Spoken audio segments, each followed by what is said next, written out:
Welcome. Thank you all for coming to tonight's program.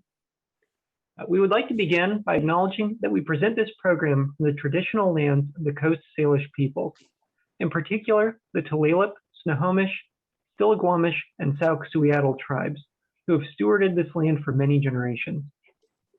The presentation you are about to enjoy is part of Humanities Washington's Speakers Bureau program. Humanities Washington is a nonprofit organization dedicated to opening minds and bridging divides by creating spaces to explore different perspectives. Thanks to support from the National Endowment for the Humanities, the Washington Secretary of State, the Thomas S. Foley Institute for Public Policy and Public Service at Washington State University, and generous private donors, Humanities Washington Speakers Bureau presenters visit all corners of the state. Visit their website at www.humanities.org to find other events like this one. A note on civil discourse. The Speakers Bureau program is designed to generate an open and honest conversation on many topics, some of which may be controversial. We encourage differing points of view, and we ask that you treat this topic, the speaker, and each other with respect. Ask questions and share comments anytime using chat. The moderators will share them with the event host, and we will get to as many questions as time allows. Today's presenter, Jake Prendez, he/him, is a renowned Chicano artist and the owner and co-director of the Nepantla Cultural Arts Gallery in Seattle. His work is an amalgamation of his life experiences, a representation of his Chicano background, and a reflection of his time living in both Seattle and Los Angeles. And here is Jake. Hello, everyone. Welcome. Truly honored to be here. I really appreciate the invitation. Today, what I'm going to be talking about is the art of rebellion, social justice, and Chicano visual arts. I'm going to start with Mexican muralism as a jumping off point, just with the caveat that revolutionary art, progressive art doesn't start there. It's just we're going to start there. But I'm going to talk about how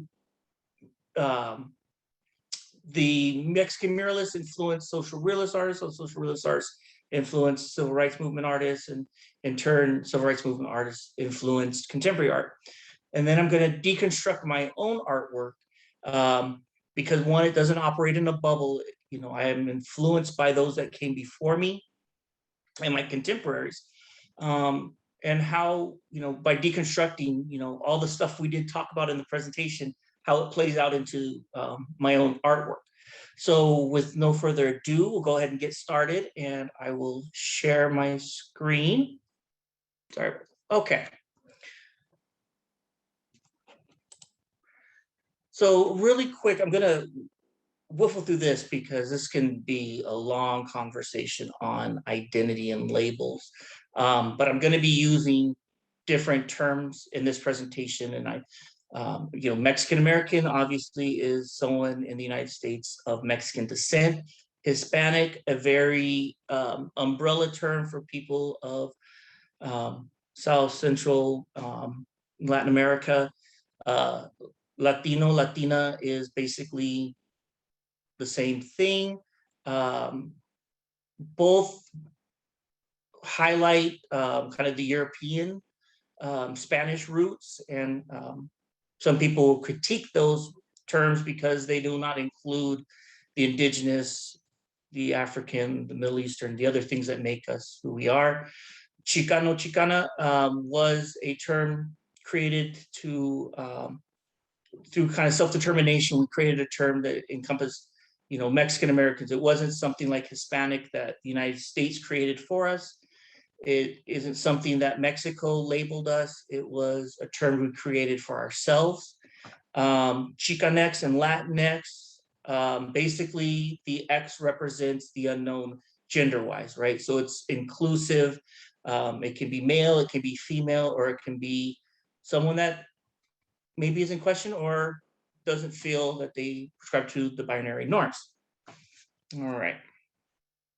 And just to let you know, we don't agree on any of these terms, so just really depends on who you talk to. All right, so I'm gonna start with Mexican muralism. And you have to keep in mind that before the Mexican Revolution, which was 1910, 1920s, Mexico was more seen as like nation states. There wasn't this kind of unified Mexico that we know of today. So after the Mexican Revolution, there was the Reconstruction period. And the government wanted to create this unified Mexican country, right? Society. And one of the things that they did is that they put artists to work to create these murals around the country to kind of portray this unified Mexican identity, portray Mexican history on public buildings and public walls. So this was the idea of Jose Vasconcelos, who was appointed the Secretary of Public Education during the Reconstruction period.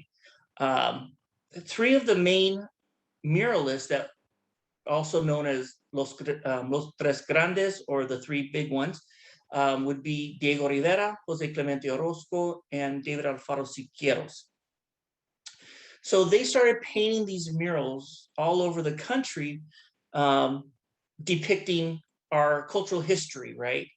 And a lot of these murals at the kind of when they first started doing them, really emphasized indigenous culture, Aztecs, and our indigenous roots. But a lot of these muralists who were staunch socialists or leftists talked a lot about workers' rights and the workers' struggle. So you saw more and more of these murals depicting this, the workers kind of as the heroic and the workers' struggle.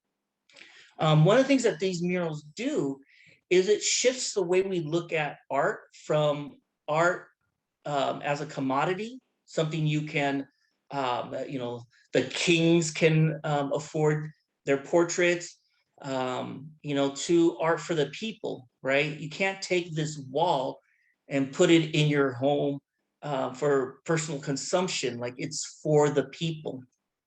And I want to give you some examples. So here's Los Tres Grandes. So you have on the left, David Alfaro Siqueiros, Jose Clemente Orozco in the middle, and on the right, you have Diego Rivera. And there's an example of one of Diego Rivera's paintings. And I like to use this one. And again, Diego Rivera is most famous for being Frida Kahlo's husband. But what I like about this painting is it shows really that shift that I talked about of kind of the indigenous influence to kind of the workers' struggle and the worker. So you have kind of on the left, these kind of indigenous Aztec people. On the right, you have kind of the workers. And in the middle, you have Colicue, an Aztec god, who on one side is kind of the statue, but on the other side is machine. So it's really speaking to the mechanization of the country and kind of the Industrial Revolution and all that. So I think that's a really great mural that really illustrates that shift. Now, while Diego Rivera and David Alfaro Siqueiros were staunch socialists, Jose Clemente Orozco was not. He saw socialism as problematic, just as Nazism and religion. He kind of lumped them together, that these are all problematic isms. And in this mural, this kind of, you have Hidalgo's, grito, which his call, for freedom. And kind of in this like section, like the bowels of hell, you have, people holding like the hammer and sickle, the Christian cross, the different symbols that like he thought were problematic at the time, the swastikas and things like that. Now, David Alfaro Siqueiros, again, did not see socialism as a problematic, and literally paints Karl Marx in his mural. And so on the left, you kind of have this kind of socialist movement of workers' struggle, and on the right, you have the Zapatistas, the original, like actually Emiliano Zapata's forces. So kind of this kind of coming together of ideologies. Now, what happens is Mexican muralists are hired throughout the United States to paint murals, but also to teach at universities. So a lot of these folks like David Alfaro Siqueiros, Jose Clemente Orozco, and Diego Rivera actually teach at US universities, and they inspire this kind of next generation of artists in the United States who become known as the social realist artists. And so social realism was an art movement encompassing the work of painters, muralists, photographers, filmmakers, who drew attention to the everyday conditions of the working class and the poor. So if you paid attention in history class, you probably remember FDR and his New Deal. Now, under the New Deal was the Works Progress Administration, the WPA. And under the WPA was the Federal Arts Program, which put artists to work. So artists were hired to paint murals. They were hired to write screenplays, hired to create propaganda posters. They were hired to do a multitude of different art forms, kind of on behalf of the government and behalf of the people. And this idea of murals in public places was really taken from Mexican muralists. So these murals were created in post office and public buildings and things like that.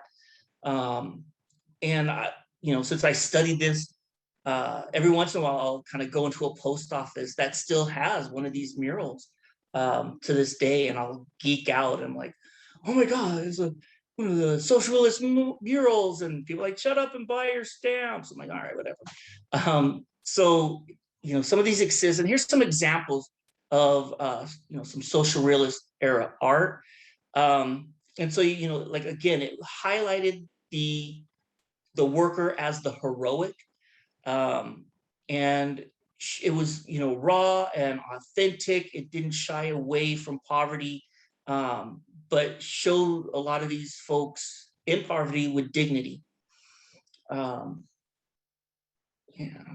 So a lot of these with murals, right? If you have your social justice cause, people are able to hear about your cause, learn about your cause by walking up to the mural.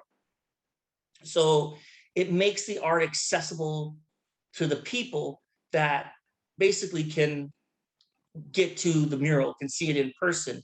So what happens is these social realist artists, again, like the Mexican muralists, they actually start teaching at universities when they get older and influence the next generation of artists that become civil rights movement artists. And here's some examples of that art. Now, there's something different about this art than the murals, which I've been talking about, right? These are screen prints. And screen printing becomes in vogue in the 60s because the accessibility of it, right? You can mass produce these art pieces and take them to marches, mail them out to people. So it literally takes the message off the wall and into the hands of the people. So you have, the piece here, the Boycott Grapes.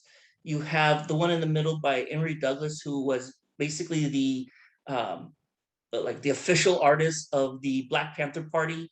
And people would be collecting the Black Panther Party newspapers to kind of get their hands on the new Emory Douglas art piece.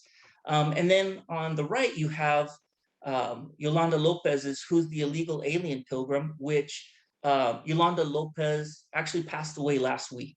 So I wanted to honor her and have her in this, make sure she was in this presentation. And then again, civil rights movement artists, they're teaching at the universities to this day, and they're influencing the next generation of artists. So you have, the movements might be changing. The social justice issues might evolve and change, but there's still this kind of connection to each other. So while these look like screen prints, and some of these are screen prints, the difference is a lot of them are digital art, right? And even the ones that are screen prints are converted digitally. So they're shared on Instagram, they're shared on Facebook, they're shared on Twitter. So they're becoming, through social media, they're accessible worldwide. So now we've taken it from a mural where you had to see the mural in person to screen printing that put the art literally into your hands, to social media and making art accessible worldwide. And it's just seems like every generation creates a way to get those social justice messages out to a larger, wider audience. All right. Now I want to talk about my art and deconstruct what I'm creating and how that then, is influenced, by those that came before me. And I had done a trip to Guanajuato, Mexico, and I was creating these murals at an interno, which is like a boarding school convent. So it was run by nuns. And they were getting tagged up really bad on the outside of the building. And so they were looking for someone to create a mural to kind of detour that tagging. And kind of a crew of LA artists, I was in LA at the time, were approached and like, hey, would you be interested in doing this mural? They can't pay you or anything, but would you like to do it? So we spent a year fundraising so that we could pay for the plane tickets, pay for the paints, pay for the food, pay for the everything involved in the travel. And so we went down and did these murals, and it was just an amazing experience, and kind of be in back kind of in the motherland kind of thing, and just seeing all these indigenous people, really kind of like that retrospective of like connecting with my own family and connecting with my own indigenous roots. And it just got to me, a lot of people talking about like indigenous people as like extinct people, right? Like the Mayan are extinct. Like, no, they're still Mayan people. Like, and so what I did was this series called Cultural Resilience, We Still Exist. And I did portraits of friends and family. And then I put these indigenous symbols over their portraits to represent this invisible culture that we walk around with every day. Our culture survives in the way we cook. It survives in the way we dance. It survives in the way we raise our children and work with our elders. I'm sure someone's told you at some point in your life, like, oh, you laugh like your grandpa, or you have your uncle's smile or something, right? That's in our DNA. That is passed down generation after generation. So while we might not dress like our ancestors, that culture is still inside us. And so that's what this series was all about. Now, one of the paintings, the kind of orange one, the guy with a hat, that's my friend Nicolas. And when I asked him to model, he's like, yeah, but I'm not Aztec. So like, I'm Yaqui. And so what I did was Yaqui symbols on his. So everyone else has kind of the Mexica Aztec symbols, and Nicolas has the Yaqui. All right. Now this series is called Dulces, which means sweets. And it's kind of just a satirical series. The first one with the guy with the beard, he has the mazapan candy behind him. And if you ever ate mazapan, it's very fragile, like just falls apart. It's basically compacted like peanut powder sugar, right? Peanut flavored powder sugar, I guess. And so that one's called I Fall to Pieces. The one in the middle with the crossing churros is called Churro No My Life. And then the one on the right is actually my daughter. And it's got the concha in the background. It's called Don't Be So Conchas. And I actually tease my daughter because she's very shy and quiet. And I'm like, Mija, you're literally the poster child for Don't Be So Conchas. And you're so conchas. And she's like, I know. So, all right.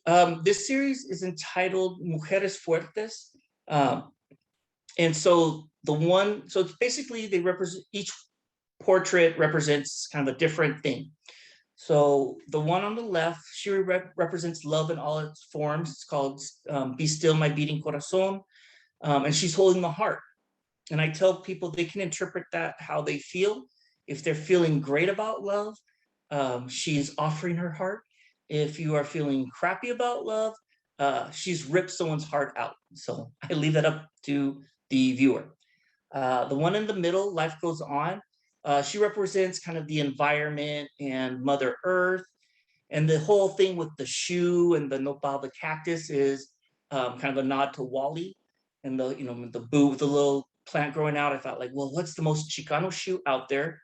Chuck Taylor's, and then the cactus growing out of the Chucks.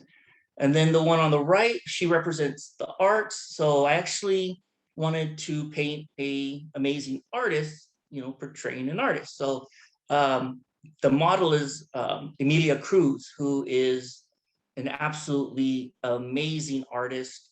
There's a show on Netflix called Gentefied, and the daughter on the show is an artist, and it's kind of like about this like Chicano family in East LA, and so the daughter's like a Chicana artist, and the art that they use on the show is actually the art of Emilia Cruz. So like she's cool and famous now, and I'm very proud of her.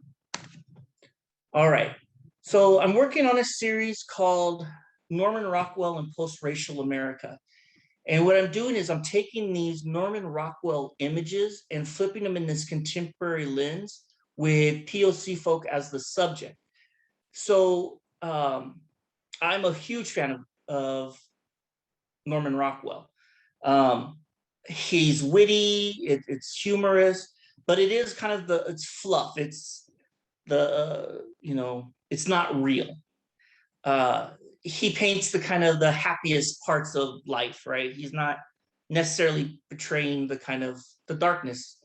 But anyway, so for example, he had a series called Willie Gillis, and it was this like all-American boy during World War II. So he had one of him like USO party, one of him like coming home for the holidays. So it wasn't the darkest parts of war, obviously, right? But the last he did with Willie Gillis was Willie Gillis Goes to College. And it was all about American soldiers coming back from World War II and having the opportunity to go to college under the GI Bill. So you have Willie Gillis in his dorm room reading his book, and you have kind of his war memorabilia, like Nazi helmets and medals and things like that. So I thought, well, if this was a Chicana, like what would her war memorabilia be? So I did this painting called Chicana in College, and I thought this would be her protest posters would be her war memorabilia. So this one, Dreamers, the original is entitled Breaking Home Ties, and you have this, rural white farm worker. He looks weathered and beaten down by life, tired, and his son like getting, is off to college. And so this was all about, rural America getting the opportunity to go to college. And so I thought, well, today, like, who does that represent? And I thought, it's the migrant farm worker father, right? And the dreamer son getting the opportunity to go to college. And what I will say is I worked in higher education for over 10 years. And I worked with a lot of rural communities and migrant farm working communities. And you hear about like fathers like, oh, mija, she doesn't need to go to LA to go to college, like she can stay in Bakersfield and go to a local college or something like that. And people would kind of pass it like, oh, he's being all all the machismo and all that stuff, and kind of chalk it up to that. But it was much more deeper than that. A lot of these migrants are coming to the United States for a better life for them, for their families, right? And they want their family to have all the opportunities that weren't afforded to them. So going to college is kind of the is like the ultimate dream, right? This opportunity to have a better life. But migrant workers are treated like crap. And society looks down on them, right? And kind of the one people that look up to them are their kids, right? Their family. And so a lot of times it's like, well, if my kid goes off to the city and sees all the greatness of the world, why would they ever want to come back home here? And on top of that, will they still love me? When they see who I really am, will they even respect me and love me anymore? And it's heartbreaking to hear this, right? So what I wanted to do was kind of capture that in this painting. And he has this kind of sad look, this long look, like, I want this opportunity for my son. I want him to have, this is the reason I came here, but in giving my son the opportunity of a better life, will I lose him? Will he love me anymore? So sorry to bring the mood down. So this one was called Inspiration of a New Generation. And in this Norman Rockwell painting, you have the little girl looking at kind of like a Vogue-ish type of magazine with the model on the cover, and kind of who little girls are looking up to, right? And so I thought, well, who are young Latinas looking up to today? And I thought of AOC, right? So, I painted her on the cover of the magazine as kind of this new inspiration of a new generation. And originally, I started this painting a long time ago, and I got my daughter when I think she was about 12 years old when I had her kind of model for the body. And when I finished this painting, she was like 21. So it took me a little while and when I initially started painting this, I had Sonia Sotomayor on the cover of the magazine. And then by the time I actually got to finishing it and painting it, I changed it to Alexandria Ocasio-Cortez. All right. What I wanted to show in this one is just how, I guess, I progressed as a painter over the years. So in this original painting on the left, I painted in 2008. It was one of my first paintings I had ever done. And while I love the concept of it, the execution over time had me kind of cringing. But the idea is that you have the Mayan holding the symbol Chinachli, which means seed, and the little girl holding the symbol of Xochitl, flower. So the idea is that our ancestors have planted these seeds with the seventh generation that have bloomed into flowers. And so the seventh generation is an important number because indigenous communities didn't look at what was good for us or what was good for them or what was good for their children, but they look, what's a good decision for 7 generations out. So we are literally the flowers of their seeds, the 7th generation. But again, like the concept I liked, but like the little girl's head, gigantic, the shading I didn't like. So I revisited and like used my stepdaughter as the model for this one. And I think I finished this in 2019, I believe.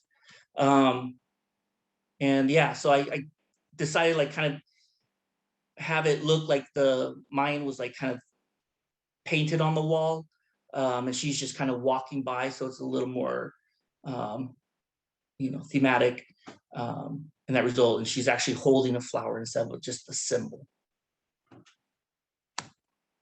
All right. So this is a series called Contemporary Codices.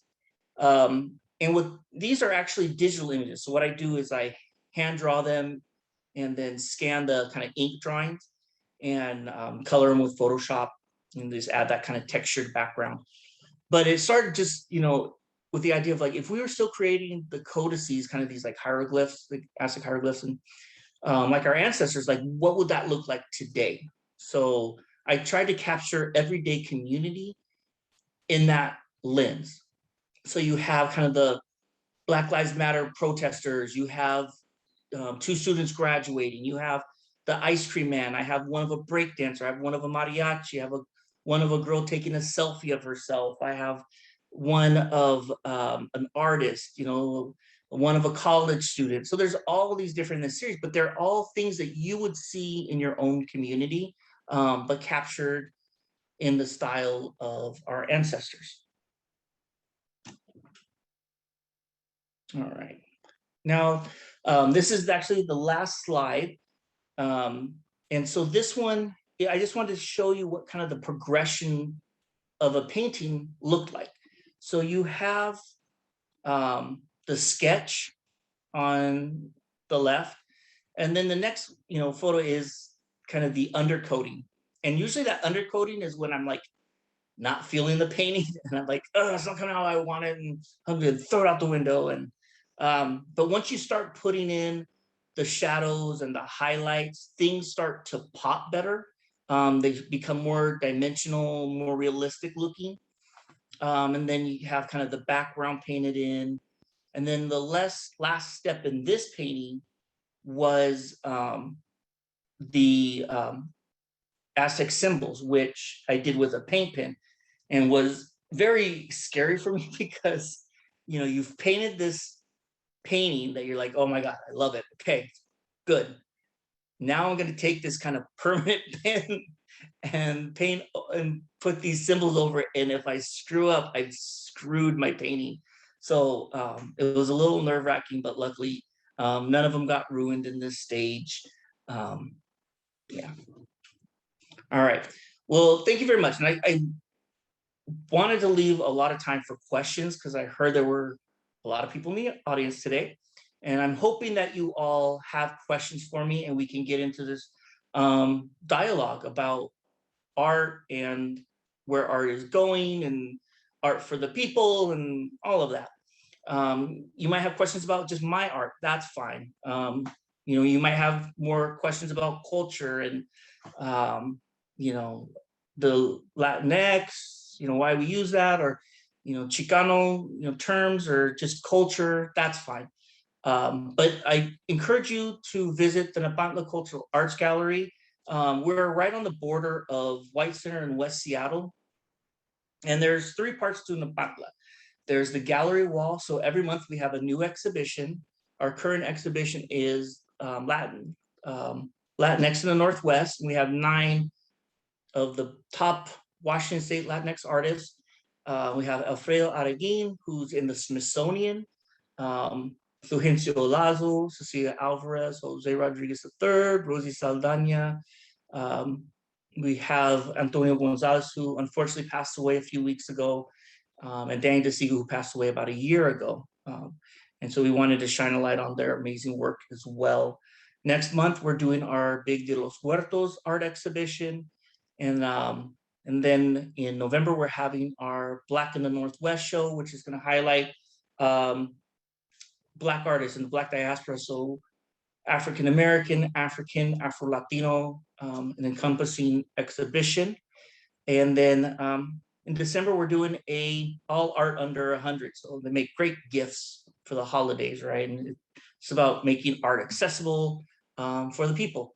We have an amazing gift shop, which is another part of Nepantla, and then a cultural space. So, you know, before the pandemic, we were able to do 2 to 3 art workshops that were free and accessible for community. We ran a youth arts program. We brought in guest speakers.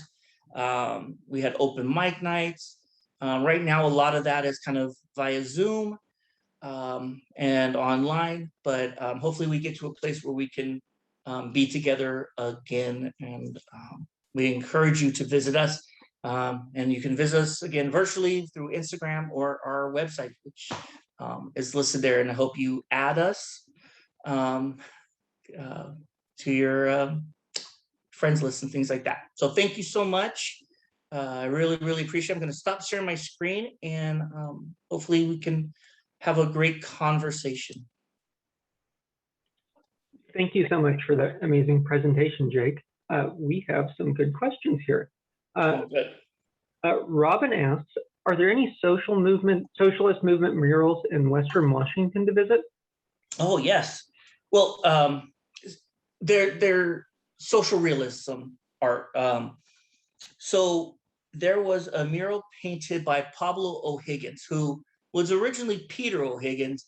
He studied under Diego Rivera, changed his name to Pablo, and actually moved to Mexico. And but he did an amazing mural at like a Union shipyard building. And when that building was kind of taken down years later, it was donated to University of Washington, and it sat in their storage for decades until the students found out about it. And that mural now is on display at Kane Hall. So if you ever go to Kane Hall at University of Washington, there's a social realist mural by Pablo O'Higgins. Another thing I will say about social realist art is that the term wasn't coined until the 70s. So they didn't call themselves social realist artists. That was later created to kind of describe this art movement that had happened at that time. And there's also one, what's the name of that building? I think it used to be like the old Amazon building or something, like the one that's on the top of the hill you can see from the freeway. But inside there's a beautiful mural from that era. Marilyn asks, have you ever illustrated a children's book? No, I haven't. And it's funny because right now I love like the art of children's books, especially like, I don't know why I'm so mesmerized by the ones like, you know, those like Richard Scarry, like those, I used to love those books as a kid, but the little towns, it's like the animal people, whatever, and they kind of cut the house in half, and you could see like in each room and where Brother Bear is brushing his teeth and Mama Bear is making breakfast and all that. So those kind of images of like where they kind of cut a tree in half and then all the critters live in different, you know, I want to draw that stuff so bad. So they have this big old Chicano activist artist, and I'm like, I just want to draw cute critters in trees, but I do. So maybe I might.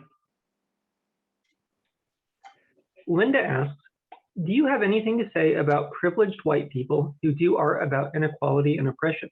Can it work? Is it inappropriate? Can you repeat the question one more time? I'm sorry. Yeah. Do you have anything to say about privileged white people who do art about inequality and oppression? Can it work? Is it inappropriate? I think there's some things that there's a cultural appropriation element. So, there's a fine line. But I think all people need to be involved in social justice movements. We can't put it all on communities of color to fight these fights. And we need allies in the white communities to support us and to do the work and talk to your families and, over Thanksgiving, talk to your racist uncles and help us, and maybe you're able to kind of heal wounds and in your own families, and maybe it comes from more of a place of love. And so there's definitely a role for white people in social movements. Is it about, do you want to create art that, appropriates from other cultures? That's probably not right. But are you creating something that's speaking to your experience and highlights injustices? Then yeah, that we need your voice. So yeah, it can be a fine line. But if you are able to give voice, if you have the privilege to amplify other people's voices that are not being heard, then that's also very important. I'm serving on a lot of committees and art boards and things like that right now. So I'm kind of moving, as I get older, I'm getting kind of onto these different kind of a different part of my life. And, hopefully I'm able to create, I'm able to voice, for a community that we're not heard often, right? And I can be someone in those meetings that says, don't forget about us, that you're forgetting what we're contributing, you're ignoring our contributions, you're ignoring us in funding process, but to also bring people with me, and not, because I don't want to be the only person in those meetings of color. So yeah, it's very important that we all do our part. So thank you. Kathleen asks, anything else to add about Frida? About Frida? So Frida, I think, is an amazing, prolific artist that shifted the way we look at art, from kind of the outrospective to the introspective, right? She dealt with kind of inner turmoil, inner angst, inner feelings that just weren't in vogue yet. So she was so far ahead of her time. But I think also now she's really being overused to the point where kind of losing the essence of her, and where she's just selling products now. And I don't think that's what she would have wanted.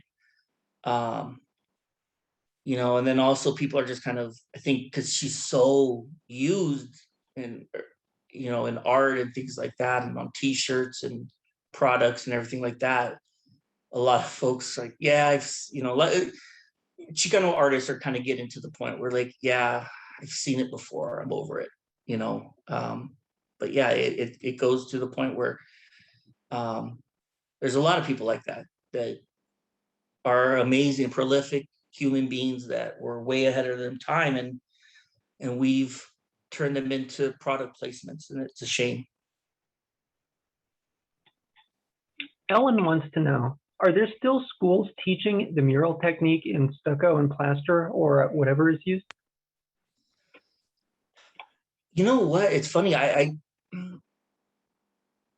sure there is, but every muralist I know is kind of self-taught, is their mural crews. And some of these like old school mural crews, like in East LA, that have done a great job kind of training the next generation of artists. So the people that study other them are super fortunate that they found that opportunity to study with these people, but yeah, like if you're interested in, I would definitely suggest that you kind of contact local murals. A lot of muralists, like a lot of them are more than happy to have someone work with them. And a lot of them do these kind of group murals. Like Angelina Villalobos, I think, is an amazing muralist in Seattle. I think one of our top muralists.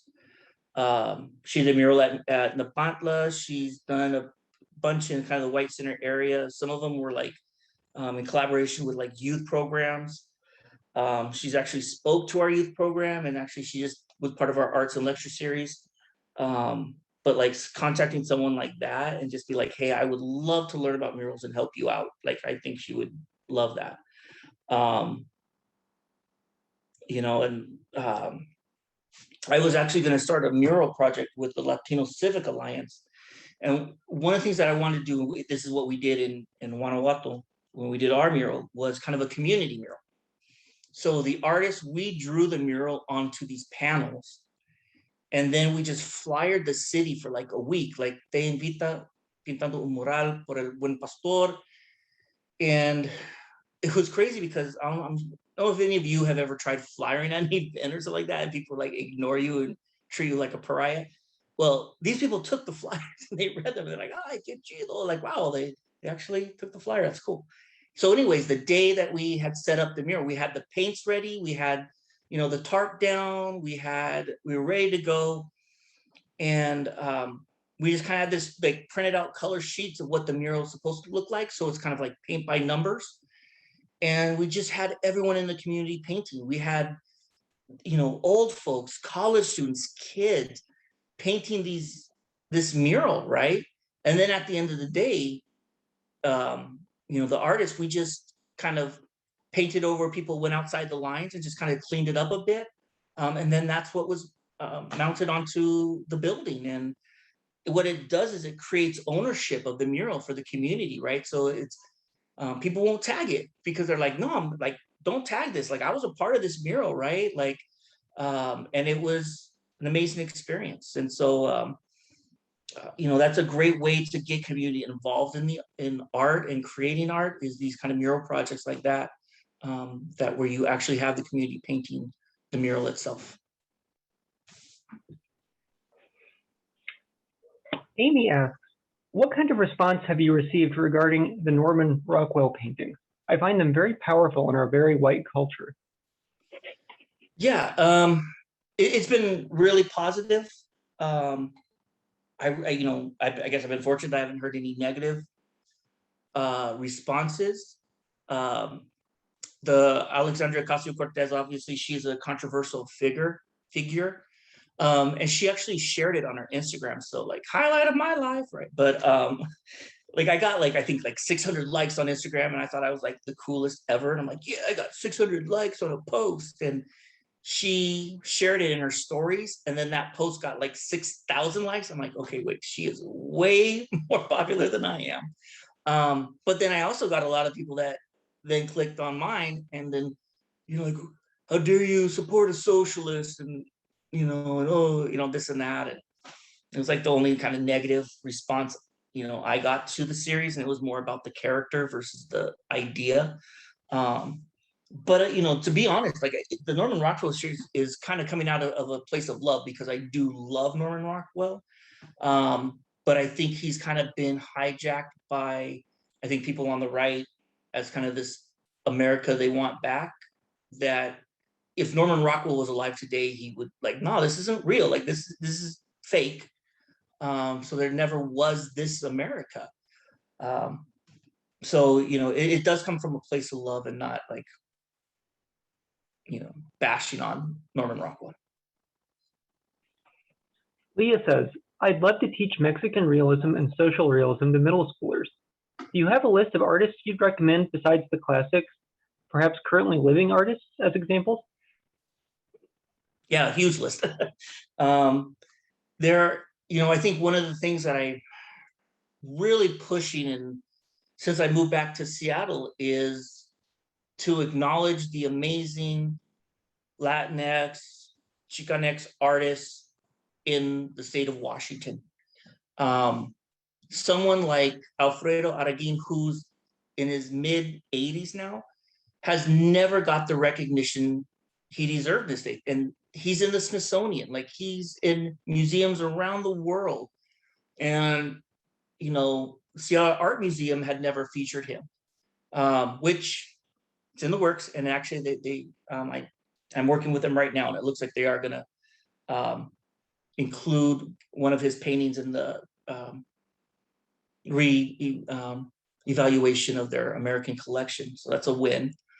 But yeah, there's so many amazingly talented artists in our own community. And I'm trying my hardest to yell their names and get people to acknowledge their work and value their work. You know, and yeah, so there's a lot of living artists, and then we're losing them. So Antonio Gonzalez, who he was only 45 years old, or in his mid 40s. He just passed away like 3 weeks ago of pneumonia. And, you know, I actually bought 2 of his paintings. He had been in most of the art shows at Nepantla, really good guy. And so it was an absolute shock when he passed. And, you know, so we have some of his work at the gallery, and, you know, I hope you come and see it. And, you know, it's for sale. One of the things that we do in our gallery, I didn't mention, is we do not take a gallery cut. 100% of the sales go to the artist. I don't know any galleries that do that. But being an artist, I always hate when they would like try to take 50% of my art, my sale. And so, you know, we make our money in the gift shop. We make our money through grants and things like that, that we try to make sure that artists are taken care of. And it works twofold. Number one, the artists don't have to jack up their prices. They get the price they want for their art. And then because we don't jack up the prices to kind of meet this gallery cut, the people who buy art from us in the gallery are getting like almost like wholesale price. They're not getting these jacked up prices because you're eliminating the middleman. And the model is working. Like no one thought this model would work, and it's working. So we'll continue to do it as long as we can sustain and keep our doors open. Another question about finances is, what about the Rockefellers who pay for those murals and the art that you and other Latino artists do? Does the Latino artist community have enough financial support? Yeah, so I mean, someone like a Rockefeller who I think loved Diego Rivera's art, also were so rich that they were okay with it being destroyed. Actually bringing like me out to speak to you, right? I'm paid to do this. That helps keep our doors open. I just did the Ola network. That helps to keep our doors open. We've received grants for arts and lecture series, so that way we can continue to provide free and accessible arts to the community. We've received grants, for lighting and things like that, to structural type of stuff. Like, so yeah, we're fortunate that we can receive funding from organizations and people and things like that we can keep our doors open, that we can continue to make art accessible to communities that are in need of it. We're really serving South King County, which is a large immigrant population, a large low income population. It's Latino, it's Asian, like Cambodian, Vietnamese, it's Somali. And these are communities that really need art. They need outlets. They need ways to express themselves and deal with turmoil and inner angst. So yeah, when folks fund these organizations, it's important to keep them going. We're not a nonprofit. We have a fiscal sponsor when we apply for, grants for organizations and things like that. But I think being, a business, it still affords us that autonomy, that we're not beholden to any. So if, say, Pepsi was flipping the bill, like, hey, we'll pay you this, but you can't say anything about Pepsi, even if, making this up. But, even start poisoning the river, like, we're, like, oh, I can't say anything about you poisoning the river. Oh no, like, no, we're gonna tell them, oh, you're poisoning the river. So yeah, I think that, there's that we have to have our freedom enough to still be able to fight social justice causes and support those causes. Hopefully that answered the question. Chris wants to know, are there any features of Latinx visual arts in Washington or the Northwest that distinguish it from other regions in the U.S.? Yeah, we have a rich history here. And, I think a lot of it plays out in kind of some of the immigration patterns. So you have, multiple kind of immigration patterns in Washington State. A lot of folks were coming up from Texas to like Yakima Valley to work in the agricultural area, and been here 4 or 5 generations. And then say a lot of those, the children, grandchildren will go to the city. They'll come to Seattle, right? So there's kind of this Texas to Yakima to Seattle migration pattern. You have kind of this California to Seattle migration wave that is a little more urban. So a lot of them are coming from cities. So they're coming from Los Angeles, San Jose, things like that.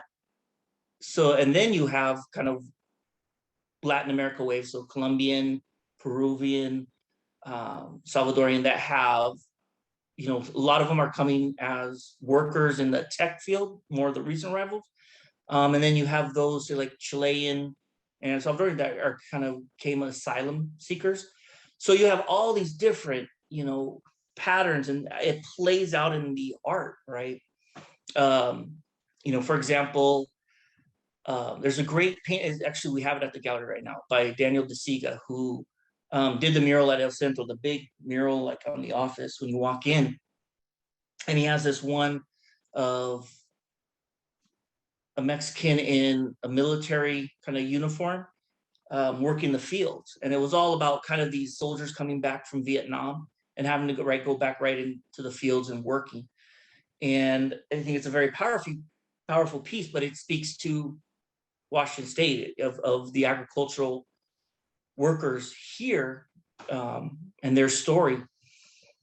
So yeah, there's definitely the things that play out in our art, experiences that we have that are unique to what we're doing and where we live and the environment. But I think also a lot of those artists have this residual culture, residual influences, right? So my art has a very strong LA aesthetic to it, but it's LA meets Seattle. It's my experiences throughout my life. So, and I know a lot of other artists, it's that same thing. It's might be Yakima to Seattle, it might be Texas to Seattle, but we have this kind of hybrid culture that plays out in our art. Okay, we have two more questions. All right. Galen asks, does Nepantla Cultural Arts work with or involve any Washington State schools in any offerings? So I do a lot of class talks. So yeah, if you're interested, my girlfriend, the co-director, Judy Avitia Gonzalez, runs my calendar because I get a lot of requests. And, yeah, right now I think I have 3 requests in the docket that from different, local schools. I do a lot of kind of Seattle Public Schools, Highline School District, Mount Vernon School District. But yeah, so if if I can fit in my calendar, I'm always happy to talk to students. And yeah. Jaslyn wonders, do you have any suggestions on how a whitewashed Latina can reconnect or connect with her roots? Okay. Actually, I was asked that exact same question in my last lecture, and don't be ashamed of that. Your experience is still a part of the Latinx experience. Not all of us came straight from countries of origin. Many of us are 3rd, 4th generation in the United States, and language has been lost, culture has been lost. I'm part of that too. My grandparents are part of that generation of the 50s that they were beaten if they spoke Spanish in school. So they were raised to think that if you want to make it in America, you have to Americanize and not teach your kids Spanish. So my mom and her sisters don't speak Spanish. And I've dealt with that as far as like, I think I had to learn my culture more than kind of I was raised with it. There's that residual culture that you'd never lose. But language and things that I've worked hard and still sucks, but I worked to get there. But I've also learned not to hate on my grandparents, because what they did was survival techniques, right? So yeah, it's a journey and understanding, like they were abused, they were persecuted for their culture, and to escape that persecution, they adapted and Americanized. And I'm, I guess, fortunate and privileged enough that I can hold my culture and without worrying about that persecution. And I can enjoy my culture and immerse myself in culture. And So, and I've noticed too, like when I've been trying to kind of learn more about my culture, gente, like other Latino Chicanos have been supportive and been welcoming, and they're happy to share things with you. And so don't be ashamed, and understand you're not the only one, and enjoy your culture, learn about your culture. You know, like we're like, yeah, you don't know who Cantinflas is. Okay, yeah, watch here. Let's watch this movie. He's a hilarious comedian, right? Old Mexican cinema, you know, or Chavo del Ocho, you know, TV and all this stuff. And but yeah, so again, you know, a lot of us have had to shed our culture because of racism and white supremacy and hatred. But yeah, let's do better and recapture our culture and cultural resilience. Again, thank you so much for this fantastic presentation, Jake. And thank everyone who attended for coming. This has been recorded and will be available on the Snow Isle Library's YouTube account in a few days. In 2 weeks, we have another Humanities Washington presentation, How Latina and Latino Representation Can Improve Democracy. Thank you so much, Jake. Oh, thank you everyone who tuned in, and thank you for bringing me. I appreciate it. All right. Have a lovely evening, everyone. All right. Take care. Bye-bye.